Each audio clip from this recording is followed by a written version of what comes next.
What if your morning eggs are silently poisoning you and you have no idea? For years, eggs have been a staple in countless kitchens. They're packed with protein, easy to prepare, and versatile enough to fit into almost any meal. But while eggs are often seen as the good guys on the plate, pairing them with the wrong foods can turn that plate into something far more dangerous than you'd expect. Certain combinations with eggs don't just upset digestion, they may disrupt nutrient absorption, increase toxic compounds during cooking, or in some cases, quietly raise long-term health risks. In this video, we're going to explore 5 foods you should never mix with eggs, especially if you care about your energy, digestion, and overall well-being. Some of these combinations may be sitting right on your plate as we speak. Others might be habits you've picked up over time without knowing the risks. But once you understand the science and stories behind each of these, it could completely change the way you approach one of the most common meals in your day. We'll look at the surprising chemical reactions that can happen when common ingredients come together, and how they affect your body over time. From blocked protein absorption to cancer-linked byproducts, these aren't just food fads. They're facts you deserve to know. And the good news is, once you're aware, the fix is simple. Knowing what not to mix is one of the easiest ways to protect your health, without giving up the foods you enjoy. So stick with us until the end, because learning which foods to avoid with eggs might not only improve your digestion, it just might help you feel better, think clearer, and age with more vitality. Let's get started. Number 1, soy milk. Soy milk is often seen as a healthy alternative to dairy, light, plant-based, and full of nutrients. It's the kind of thing many older adults reach for when they're watching their cholesterol or trying to reduce inflammation. And when you mix it with eggs, it might even seem like the perfect healthy breakfast: scrambled eggs with a glass of soy milk or a protein shake made with both. But what most people don't realize is that soy contains natural compounds called trypsin inhibitors. These interfere with your body's ability to fully digest the protein in eggs, quietly reducing the benefits you think you're getting from the meal. Roger, 75, started drinking soy milk daily after his doctor recommended cutting back on animal fats. He would often enjoy a soy smoothie after breakfast, which almost always included eggs. But over time, he began feeling more bloated than usual and noticed his energy dipping in the afternoons. It wasn't until a nutritionist suggested spacing out his soy milk from his egg-based meals that things changed. Within a couple of weeks, his digestion improved, and he felt more alert throughout the day. The issue lies in how your body absorbs and breaks down protein. Eggs are packed with high-quality, complete protein that your muscles and tissues need, especially as you age. But the trypsin inhibitors in soy can blunt the digestive enzymes your body uses to break that protein down. Instead of fully absorbing the amino acids, your system struggles, leading to slower digestion, reduced nutrient uptake, and in some cases, gastrointestinal discomfort like gas or bloating. Over time, if this happens frequently, it may even contribute to mild deficiencies in the building blocks your body needs to stay strong. It's also important to note that this effect is more pronounced when soy, milk, and eggs are consumed at the same time. Cooking doesn't eliminate the inhibitors completely, especially in commercial soy products that haven't been fermented. That means even if you're not eating them in the same dish, having a soy latte with an egg sandwich can still cause the same internal friction. And because the symptoms are subtle, people rarely connect the dots. They just assume their body is aging, or that their stomach isn't what it used to be. The solution isn't complicated. You can still enjoy soy milk and eggs, just not together. If you like soy in your coffee or smoothie, have your eggs later in the day. If breakfast is your favorite time for eggs, save the soy for an afternoon snack. Giving your body a little space between these foods allows your system to process each more efficiently, giving you the full benefit of what you're eating without the hidden drawbacks. It's a small adjustment, but one that can have a big impact over time, especially when you consider how essential protein absorption is as we age, supporting everything from muscle maintenance to immune function. When you time your meals with intention, you don't just feel better, you function better. And the better you function, the more confident and capable you feel in your daily life. Number 2, sugar in desserts or baked goods. When most people think of eggs and sugar together, their minds go straight to comfort foods, custards, puddings, cakes, and French toast. These are familiar favorites, often tied to memories of family, dinners, or weekend breakfasts. But here's what many folks don't realize when eggs are heated. With large amounts of sugar and left unrefrigerated or improperly stored, They can become a breeding ground for bacteria and chemical changes that quietly turn your treat into something less than wholesome. The mixture of sugar and protein creates a perfect environment for microbial growth, especially if the dish cools slowly or sits out at room temperature too long. Joan, 71, loved baking for her grandkids. Her go-to was a sweet bread pudding with lots of sugar and eggs. Baked golden and left out to cool for hours before serving. Everyone enjoyed it, but once or twice, someone would end up with a stomach ache that seemed to come out of nowhere. It wasn't until her daughter read up on egg safety and mentioned the danger of storing egg-sugar mixtures at room temperature that Joan changed her routine. Now she chills the dish promptly and avoids letting it sit out, and there haven't been any stomach issues since. The problem stems from how sugar interacts with the proteins in eggs. When exposed to heat, this mix can trigger a reaction called the Maillard reaction, responsible for browning and flavor, but it also increases bacterial risk if the food cools too slowly or is not kept cold afterward.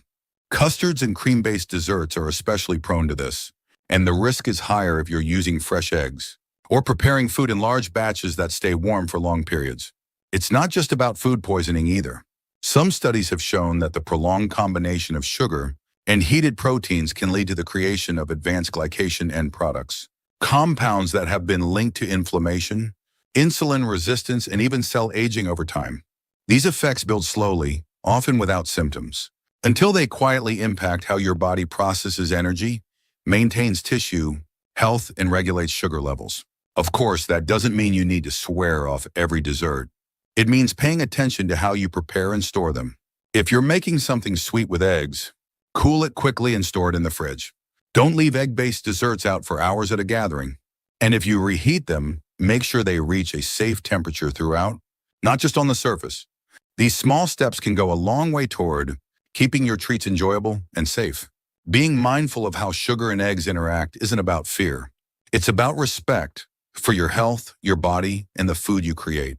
And by being just a little more cautious, you turn each bite from something potentially risky into something you can truly savor with peace of mind. If you're still watching this video and finding these insights valuable, please comment number 2 below to let me know you're here. And if you haven't subscribed yet, I recommend you subscribe and turn on the bell so you don't miss any videos. Your support helps us continue creating good content to inform and inspire you. Now let's move forward. Number 3, black tea. Many people enjoy a comforting cup of tea with their breakfast, and there's nothing wrong with that in itself. But when that tea is black and paired closely with eggs, something unexpected happens inside your body. Black tea contains a compound called tannin, which gives the tea its slightly bitter flavor and rich, dark color. Tannins aren't harmful in small amounts, but when they interact with the iron in eggs, they bind together and create a substance that your body can't easily absorb or digest. This interaction quietly robs your body of valuable nutrients and can lead to sluggish digestion over time, especially if it becomes a daily habit. Barbara, 69, had always started her mornings the same way.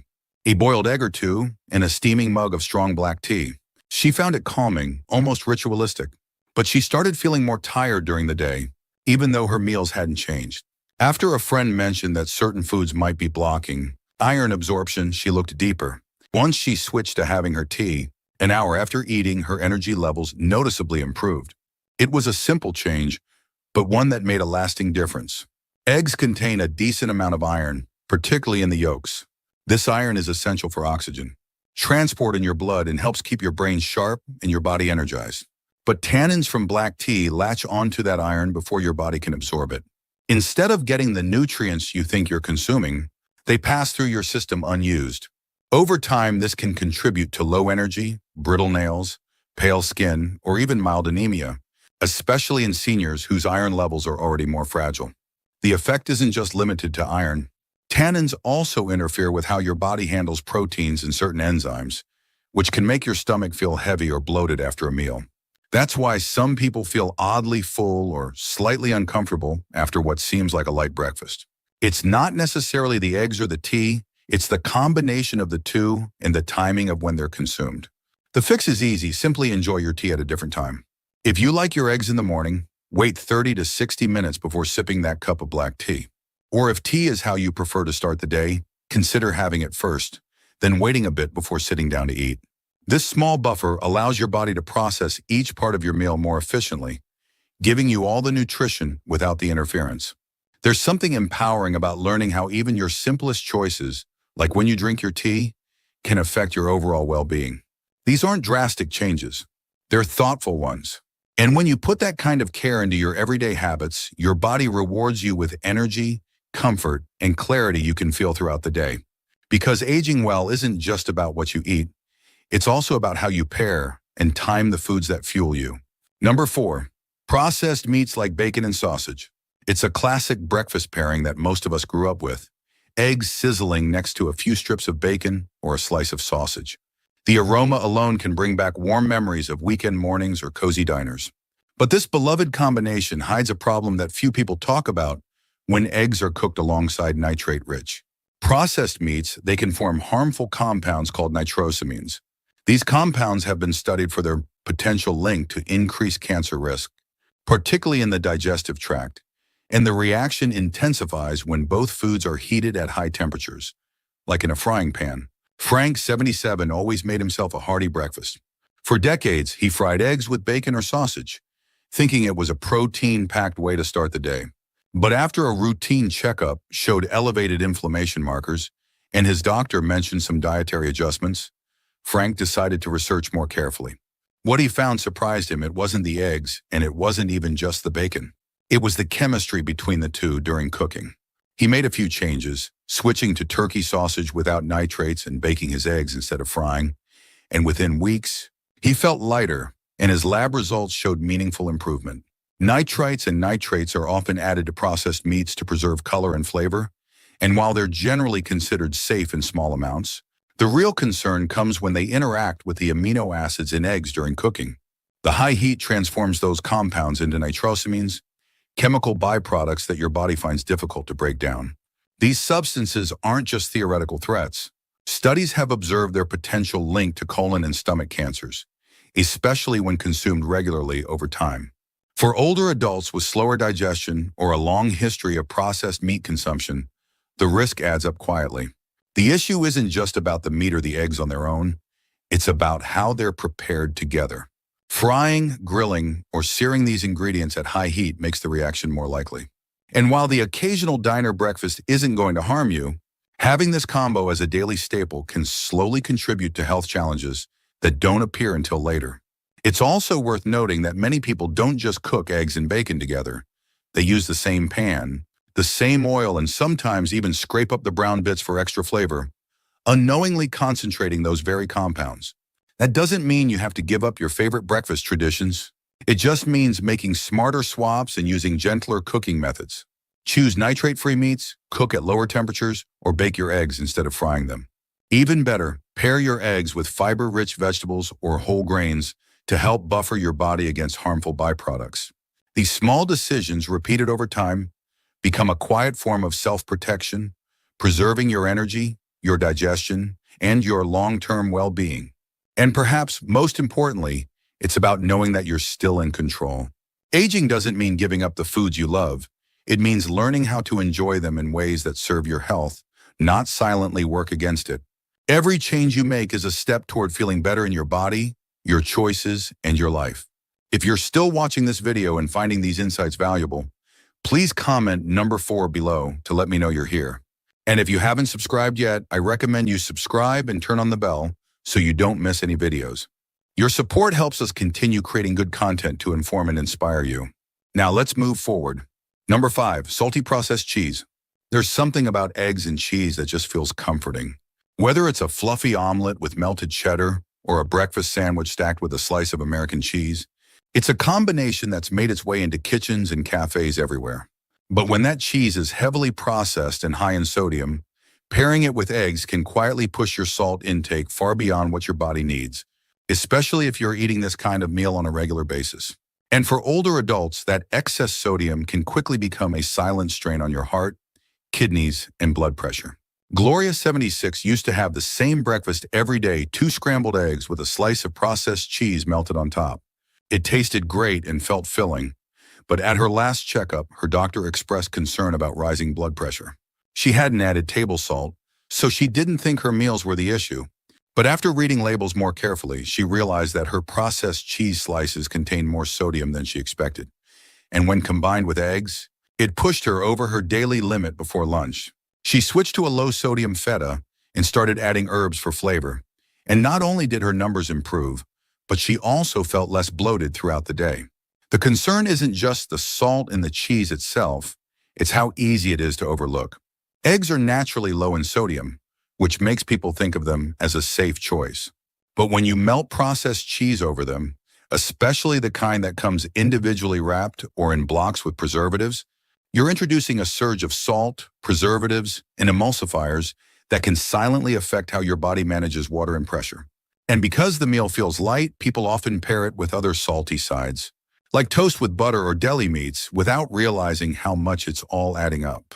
Over time, excess sodium can contribute to high blood pressure, which increases the risk of heart attacks, strokes, and kidney problems. For seniors who may already be on medications that affect fluid balance, the impact is even greater. It's not always noticeable in the short term, but the long-term effects can be serious. What's more, the saltiness of processed cheese can dull your palate over time, making you crave even more sodium just to feel satisfied. There are better ways to enjoy your eggs. If you love cheese, try using small amounts of naturally lower sodium options like fresh mozzarella, Swiss, or ricotta. Or explore flavor through herbs, vegetables, and healthy fats like avocado. Roasted peppers, chives, or sun-dried tomatoes can add a depth of taste that satisfies without overwhelming your body with salt. You still get the comfort of a savory meal, but in a way that supports your heart and your energy levels instead of silently working against them. In the end, it's not about eliminating joy from your meals. It's about making small changes that honor both your taste and your health. You've earned the right to feel good about what you eat, not just in the moment, but long after the plate is clean. Final thoughts, one for nerds. By now, you've likely realized that eggs themselves aren't the problem. It's what you combine them with, and how you prepare those combinations that can quietly affect your health over time. So many of us have grown up with food habits that feel familiar and comforting. A little cheese on your eggs, a side of bacon, a sweet egg-based dessert at a family gathering. None of these choices seem dangerous at first glance. But when you look a little closer, the science paints a different picture. Certain foods, when mixed with eggs, don't just reduce nutritional value. They may encourage long-term effects that quietly chip away at your energy, digestion, or overall well-being. What stood out to you the most today? Maybe it was the black tea interfering with iron, or the soy milk blocking protein absorption. Perhaps you're rethinking how often you fry eggs with processed meat, or wondering how much sodium sneaks into your breakfast through that slice of cheese. Whatever your reaction, the important thing is this: you now have more knowledge than you did before. And with that knowledge, you have power. Power to make better choices, to feel more confident about what you're eating, and to enjoy your meals without second-guessing whether they're secretly doing harm. This isn't about cutting everything out. It's about adjusting, learning, and staying curious. Aging doesn't mean surrendering your favorite foods. It means understanding how your body responds to them now, and how small shifts can protect your health for the long haul. You've spent a lifetime building wisdom. Now is the time to apply it to your plate, one meal at a time. And if that means spacing out your tea, swapping your cheese, or baking instead of frying, then those are choices that build toward a stronger, healthier version of you. Thank you for joining us today. We'd love to hear from you. Leave a comment below and share one thing you learned today and how you plan to use it in your life. Your thoughts are important to us, so don't hesitate to share them. Reading your comments gives us great motivation and encouragement. If you enjoyed this video and found it helpful, please like, subscribe, and share. Your support helps us continue creating good content to inform and inspire you. 7 things that become meaningless after 70. What if some things you've worried about your whole life just stop mattering after 70? As we move through the years, our priorities change, not because we give up, but because we finally understand what truly deserves our time, our energy, and our peace of mind. There's a quiet kind of wisdom that comes with age, the kind you don't get from books or advice, but from living long enough to know what really counts and what never did. In this video, we're talking about 7 things that just don't matter anymore after 70. These aren't just philosophical ideas. They're lived truths grounded in experience, backed by psychology, and echoed by seniors across generations. If you've ever felt pressure to keep up, hold on, or chase things that don't feel as meaningful anymore, this is for you. Each of these 7 things has probably been a source of stress at one time or another. But now they don't need to be. Not because you're too old to care, but because you've earned the freedom to let them go. And that freedom doesn't mean apathy, it means clarity. Knowing what no longer deserves your worry gives you more room to embrace what truly matters. Health, purpose, connection, and peace. So if you've ever wondered when life starts to feel lighter, not because your load disappears, but because you learn how to carry it differently, stay with us. These 7 insights may not only confirm what your heart has been telling you, but also give you permission to walk through the rest of life with more grace, more confidence, and a lot less unnecessary weight. Let's begin. Number 1, other people's opinions. There was a time in your life when what others thought of you held real weight. Whether it was how you dressed, the job you had, the car you drove, or even the way you raised her where you were in 18 teens. Your children, outside judgment could feel like a measuring stick for your worth. But after 70, something inside shifts. You begin to see those opinions for what they are: fleeting, inconsistent, and often rooted in other people's insecurities rather than your own truth. You realize that living your life to satisfy others doesn't bring peace. It only delays your own. Eleanor, 74, used to hesitate before doing anything that felt too different. She worried about neighbors commenting on her garden or family members criticizing her decision to start painting again. But one day she caught herself asking, why does it matter what anyone thinks? That question stuck with her, and the more she lived by it, the more freedom she felt. Now she wears bright colors, plants what she likes, and displays her art, even if it's a little messy. And you know what? She smiles more now than she did in her 50s. Letting go of the need for approval doesn't mean becoming indifferent or rude. It means honoring your own voice above the noise. It means understanding that people will have opinions no matter what you do, and they'll often forget them just as quickly. What sticks is how you feel about your choices. When you lay your head down at night, after 70, you've lived through enough to know that you can't please everyone, and that trying to is a recipe for frustration. This isn't about isolation. It's about liberation. You become more selective about whose voices you allow into your life, and that's a good thing. The opinions that matter most are from those who love you, not those who barely know you. And even then, you have every right to make decisions that serve your health, your happiness, and your peace of mind, regardless of what others may think. There's a quiet power in walking into a room and not wondering what anyone thinks of you. It's not arrogance, it's wisdom. It's the kind of self-trust that only time can teach. And once you taste it, there's no going back. Because nothing feels as good as knowing you're finally living life on your terms, without apology and without permission. Number 2, trying to follow trends. There's a certain pressure that floats around in our culture, the kind that whispers you should always stay current, stay sharp, stay with it. Whether it's fashion, technology, or the latest lifestyle fad, there's a silent expectation to keep up or risk being labeled as outdated. But after 70, that pressure loses its grip. You begin to see how shallow most trends really are, how quickly they rise and fall, and how little they actually contribute to your joy, your comfort, or your sense of self. Harold, 78, used to wear what everyone else was wearing. If the jeans were tighter, he bought tighter jeans. If the phone got smarter, he upgraded, even when he didn't need to.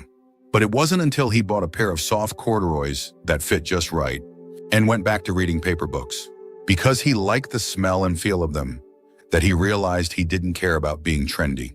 He cared about being comfortable, about being himself, and that shift gave him more peace than any new gadget ever had. Trends are designed to make you feel like you're missing something.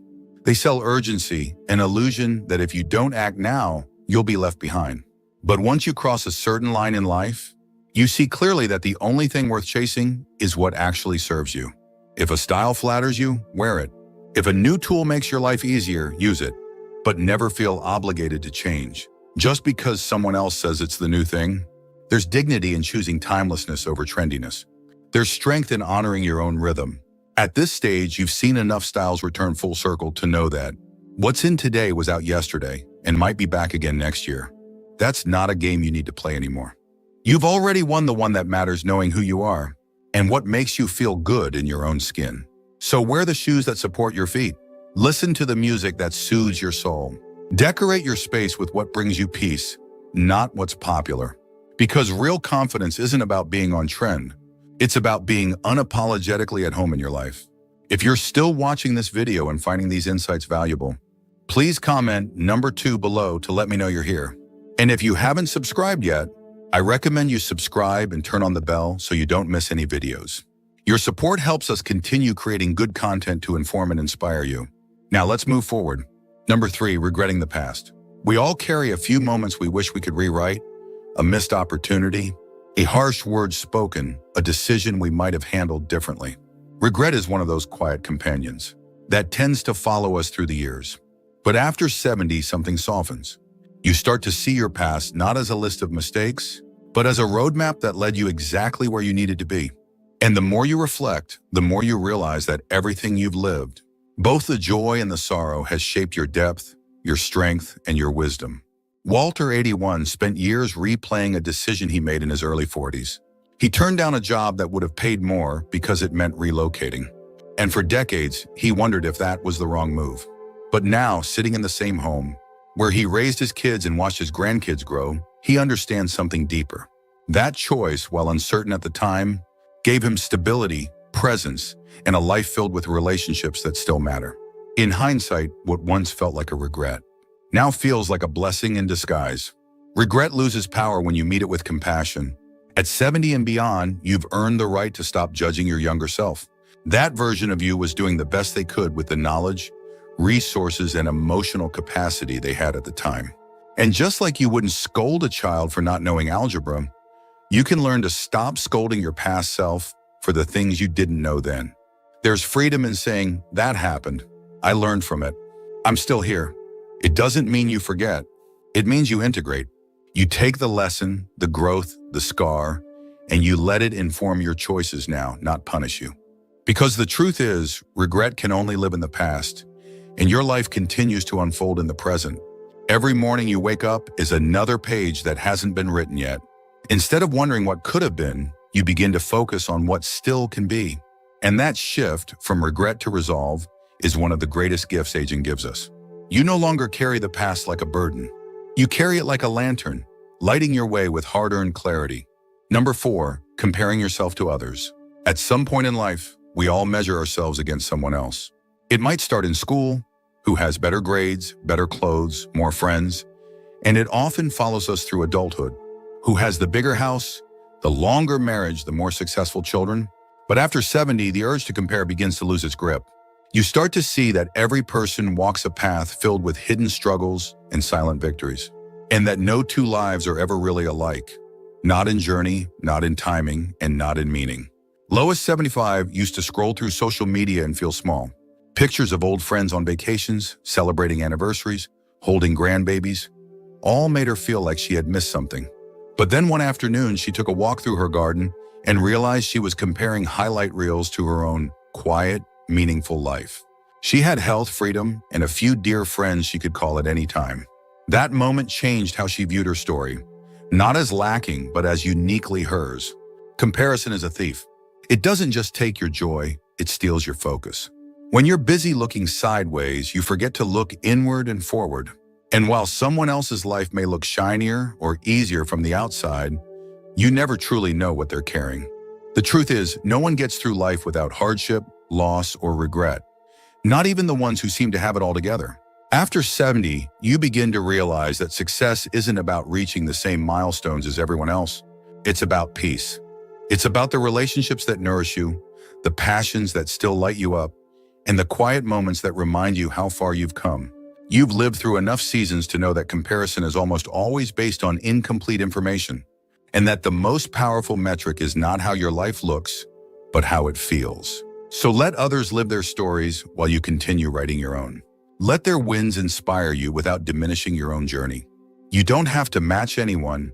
You just have to be faithful to who you are, where you are, and what matters most to you now. If you're still watching this video and finding these insights valuable, please comment number 4 below to let me know you're here.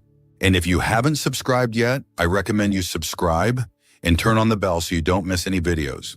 Your support helps us continue creating good content to inform and inspire you. Now let's move forward. Number 5, pushing your body beyond its limits. In earlier decades, many of us believed we had something to prove about strength, stamina, or simply our ability to keep up. Whether it was lifting heavy things without asking for help, Working through pain or pretending not to feel tired, we often ignored our body's quiet requests for rest in the name of pride or productivity. But once you reach 70, a new kind of wisdom settles in, one that tells you it's not weakness to slow down, it's wisdom. It's not defeat to rest, it's respect. And it's not lazy to protect your energy, it's an act of self-preservation. Charles, 80, used to insist on mowing his own lawn every week, even in the summer heat. He told himself it was good exercise, that he was staying independent. But after a dizzy spell one afternoon landed him at the doctor's office, he realized something had shifted. His body wasn't asking him to stop, it was asking him to listen. So he hired a local teen to help, and now he still enjoys being outside, but from a chair in the shade, sipping iced tea and chatting about baseball while the lawn gets trimmed. He didn't lose anything by stepping back, he gained peace. At this stage in life, your value isn't tied to how much you can carry, how far you can walk without resting, or how fast you bounce back from strain. You've spent a lifetime using your body to care for others, to build a home, to make a living. Now your body deserves your care in return, and that means listening to the whispers before they become shouts. It means honoring your limits without shame. When you stop pushing for the sake of appearances, you open space for healing.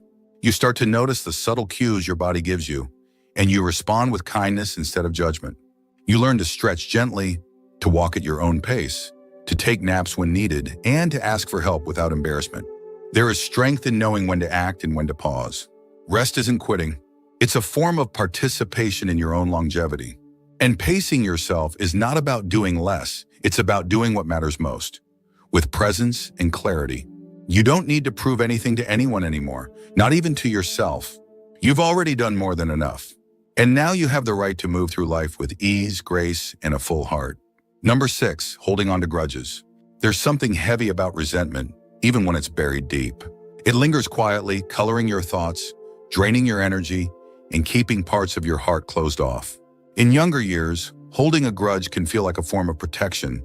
Like if you stay angry, you're guarding yourself from being hurt again. But by the time you reach 70, you start to realize how much those old wounds cost you. And suddenly, the energy it takes to stay angry just doesn't seem worth it anymore. Phyllis, 79, had a falling out with her sister when they were in their 50s. The details faded over time, but the distance remained. For years, every family gathering came with tension and polite avoidance. But after a recent surgery reminded her how fragile life could be, Phyllis picked up the phone. They talked for an hour, not about the past, but about their grandkids, their gardens, and their memories. That call didn't erase everything, but it softened the edges. It gave them both peace they hadn't felt in years. Letting go of a grudge doesn't mean saying what happened was okay. It means deciding that your peace matters more than your pain.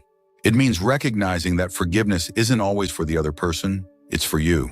Because when you carry bitterness for too long, it begins to take up space that could be filled with joy, connection, and healing. There's freedom in releasing old anger. There's lightness in choosing not to rehearse that old conversation one more time in your head. You begin to understand that people are flawed, complicated, and often hurt others from their own places of pain.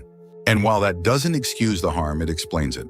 It helps you soften, not for their sake, but for yours. Forgiveness doesn't always require reconciliation. Sometimes it simply means saying, "I'm done carrying this," and setting it down. It means giving yourself permission to move forward without dragging the weight of the past behind you. You've got better things to carry now: hope, joy, curiosity, and love. And those things thrive in a heart that's not tangled up in old pain. If you're still watching this video and finding these insights valuable, please comment number 6 below to let me know you're here.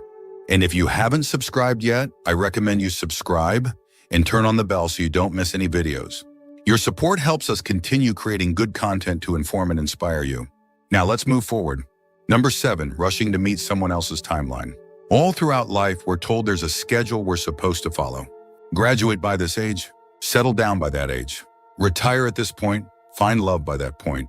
It's a script most of us have felt pressured to perform. And if we didn't hit those marks on time, we often felt behind, as if we'd somehow missed our chance. But after 70, that entire framework starts to fall apart. You begin to see how artificial those deadlines really were, and how much joy exists outside of the so-called schedule. Henry, 82, started taking piano lessons last year. He'd always wanted to play, but never had the time or the nerve to start. He worried he'd be too slow, too stiff, or just too late. But now every morning, his fingers move across the keys with shaky determination and quiet pride. He doesn't care about mastering it. He cares about the music, the curiosity, the feeling of doing something just for himself. And that's what makes it beautiful. After 70, you begin to understand that nothing meaningful in life has an expiration date. Love, learning, creativity, healing, these things don't stop because of a number. They expand when given room. And the truth is, rushing towards someone else's idea of success only distracts you from discovering your own. Whether you start a hobby, mend a relationship, or take a leap of faith, the timing is perfect if it feels right to you now. Letting go of the race doesn't mean giving up. It means waking up. Waking up to the fact that the most fulfilling chapters of your life might still be unwritten. That your story doesn't need to match anyone else's outline to be meaningful. And that joy, growth, and discovery aren't reserved for the young, they're reserved for the willing. So if something's been tugging at your heart, don't ask if it's too late. Ask instead, is this still calling me? If the answer is yes, then it matters. And if it matters to you, that's enough. You're not behind. You're right where you're meant to be, writing a life that honors your own pace, your own desires, and your own truth. Final thoughts. As we wrap up this video, take a moment to reflect on the 7 things we've explored. Which ones felt familiar? Which ones gave you permission to breathe a little easier, to be a little kinder to yourself? Maybe you recognize that you've already let go of some of these, or maybe this is the first time you're realizing how much unnecessary weight you've been carrying. Either way, there's no better time than now to lighten the load. Life after 70 is not a winding down, it's a waking up. A waking up to your own voice, your own needs, your own rhythm. It's when you stop chasing things that don't serve you and start treasuring the things that do. You've earned this peace not by avoiding hardship, but by walking through it. And every step you've taken, even the ones you questioned, brought you to this place of clarity. Letting go of what doesn't matter isn't about becoming indifferent. It's about becoming intentional, about choosing presence over pressure, joy over judgment, and depth over distraction.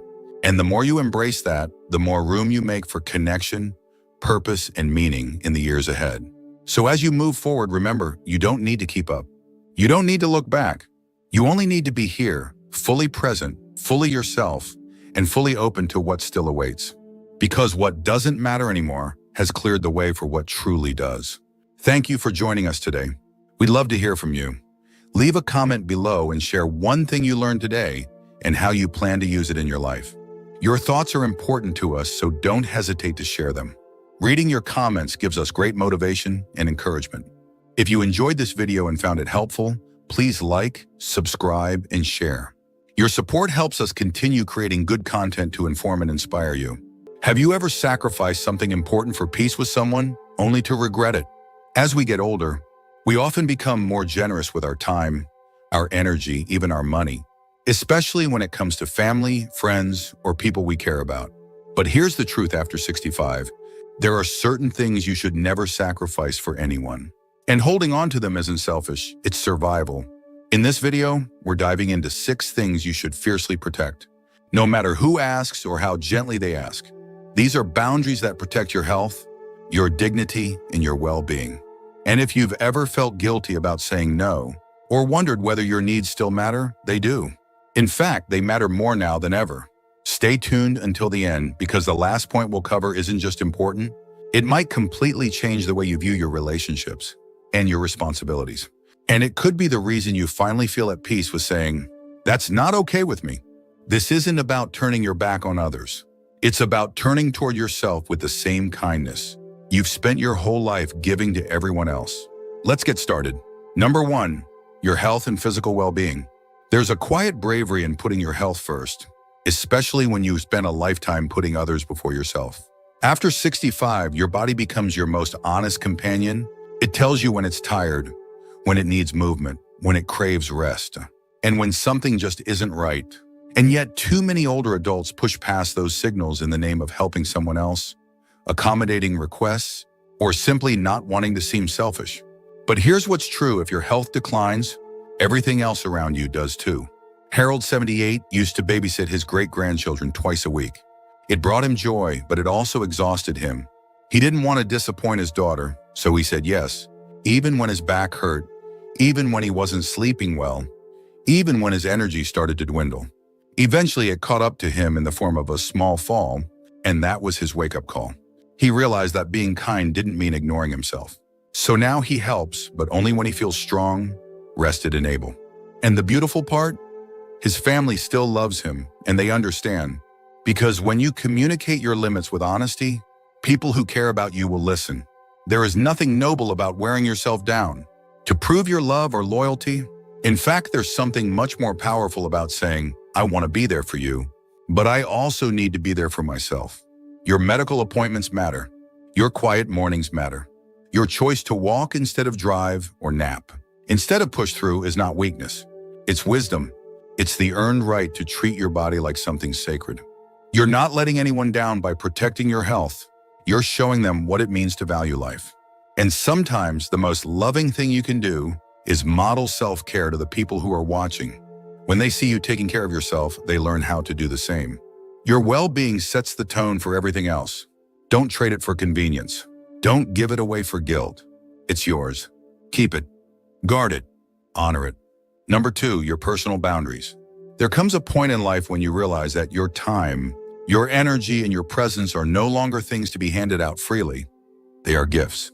After 65, every hour becomes more precious, and every moment of peace is worth protecting. And yet, one of the most difficult lessons to learn is how to say no without feeling guilty. Whether it's a family member asking for a favor, a friend overstepping with advice, or someone assuming you're always available, the pressure to accommodate can feel endless. But the truth is, your boundaries are not rude, they're necessary. Evelyn, 74, had always been the one everyone called when they needed something. A ride to the store, a place to stay, a listening ear. And while she cherished her role in the lives of others, she often ignored her own needs in the process. It wasn't until she started feeling drained, emotionally and physically, that she began to understand the cost. So she started small, turning her phone off during her morning coffee, saying not today when she didn't have the energy, and politely declining invitations that didn't bring her joy. And something unexpected happened. Instead of pulling away, the people around her began to respect her more. They saw her as someone who loved deeply, but who also knew her limits. Boundaries are not walls, they are doors with locks. They allow you to decide who and what gets in. And after 65, you've earned the right to be selective. Not everyone who wants your time deserves it. Not every conversation needs your opinion. Not every family emergency is yours to fix. You can care without rescuing. You can listen without absorbing. And you can love without sacrificing your peace. Learning to honor your own boundaries with ones is one of the most empowering shifts you can make. It's not about being cold, it's about being clear. It's about preserving your spirit, your health, and your energy for the things that truly matter. And when people push back, it's not your job to fix their discomfort. It's your job to stay rooted in what's right for you, because peace once earned is too valuable to give away. If you're still watching this video and finding these insights valuable, please comment number 2 below to let me know you're here. And if you haven't subscribed yet, I recommend you subscribe and turn on the bell so you don't miss any videos. Your support helps us continue creating good content to inform and inspire you. Now let's move forward. Number 3, your peace of mind. There is something profoundly sacred about peace, real, quiet, inner peace. After a lifetime of rushing, worrying, and giving yourself to others, protecting your mental and emotional calm becomes not just important, it becomes essential. And yet it's astonishing how quickly that peace can be disrupted when you let others' chaos become your own. Their urgency, their drama, their need to involve you in things that stir up stress or steal your attention. It's like a storm you didn't ask to be caught in.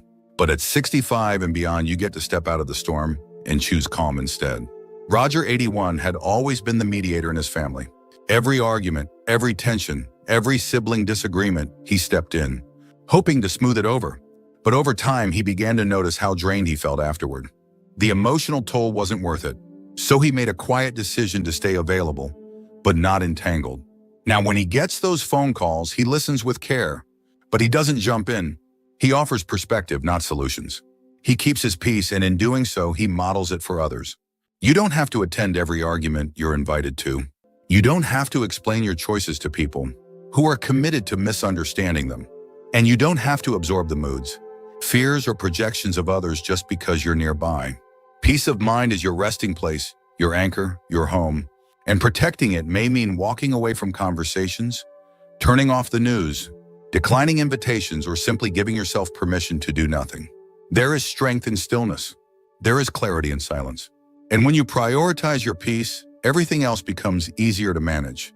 Your health improves, your thoughts become clearer, and your relationships grow deeper. Because you're not reacting to everything, you're choosing what deserves your attention.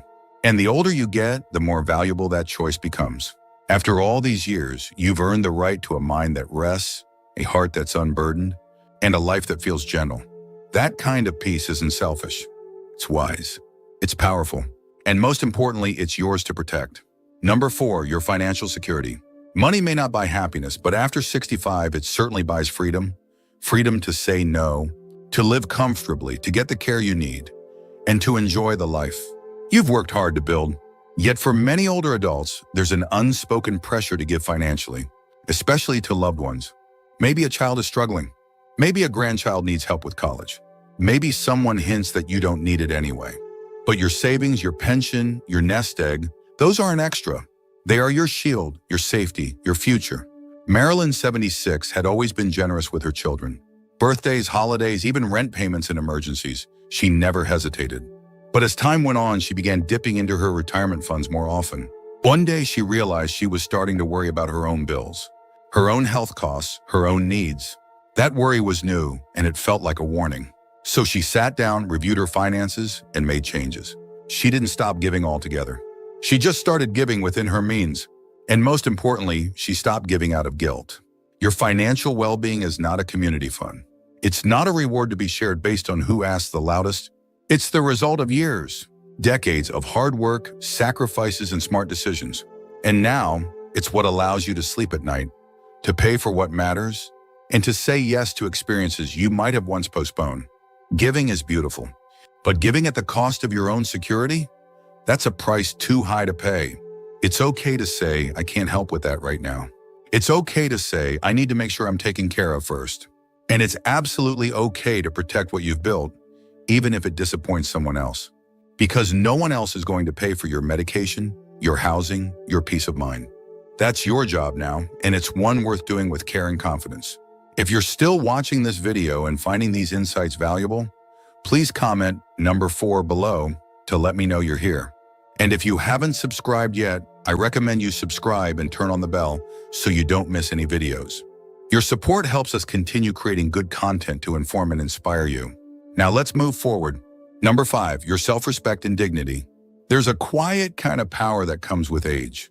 It's not about being loud, forceful, or proving yourself. It's about knowing who you are and standing by it no matter what. And yet, even after 65, it's easy to feel the pull of people-pleasing, especially when you love those around you. You might find yourself agreeing just to avoid conflict, staying silent to keep the peace, or tolerating disrespect because it's not worth the trouble. But your dignity is always worth it, and your self-respect is never up for negotiation. Thomas, 84, had a neighbor who constantly made snide remarks about his age. Still trying to mow your lawn? Or don't you think it's time to slow down? It started as jokes, but over time, it chipped away at how Thomas felt. He didn't want to be rude, but he also didn't want to feel small. One day he simply said, I take pride in what I do, and I'd appreciate it if you didn't comment on it. That moment changed everything. The neighbor backed off, and Thomas stood a little taller, not because he won an argument, but because he defended himself. You don't need to explain your choices to anyone who mocks them. You don't need to apologize for being independent, opinionated, or quiet. And you certainly don't need to tolerate disrespect in the name of harmony. Your life experience, your values, and your boundaries deserve to be honored. If someone can't respect them, that's a reflection of them, not you. The older you get, the more you realize that dignity isn't about status or reputation. It's about how you carry yourself when no one is watching. It's about not letting others determine your worth. And it's about remembering every single day that you are enough just as you are. Respecting yourself sets the tone for how others treat you. And if someone pushes you to compromise that, it's okay to step back. You've earned the right to be spoken to with kindness, treated with fairness, and seen with clear eyes. Never let anyone take that from you. Number 6, your freedom to choose how you live. At this stage of life, your choices should feel like yours. Not based on obligation, not shaped by pressure, and certainly not dictated by someone else's expectations. After 65, your days are yours to design.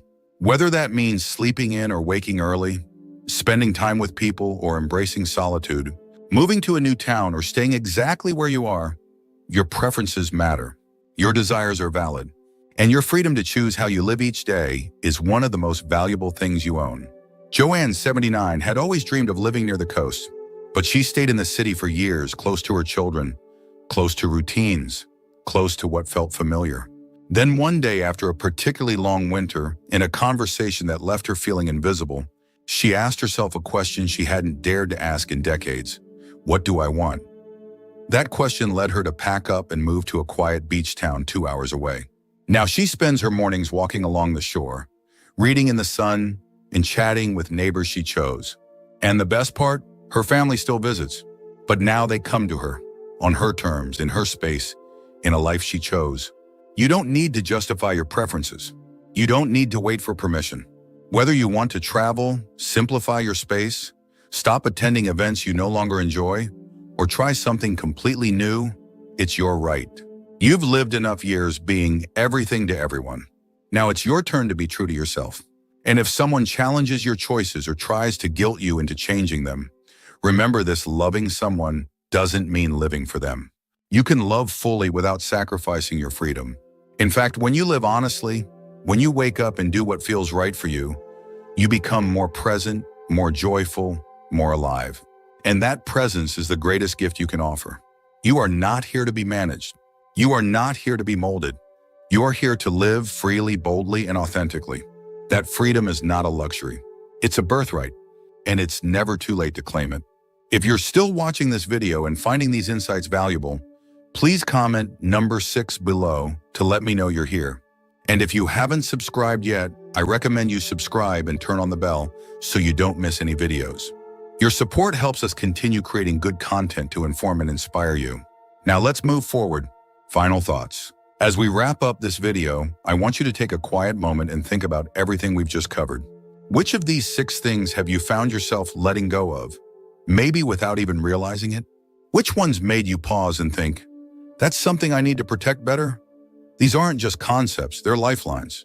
And the sooner you begin honoring them, the more empowered, peaceful, and fulfilled your life becomes. There's a powerful kind of freedom that comes with age, but only if you claim it.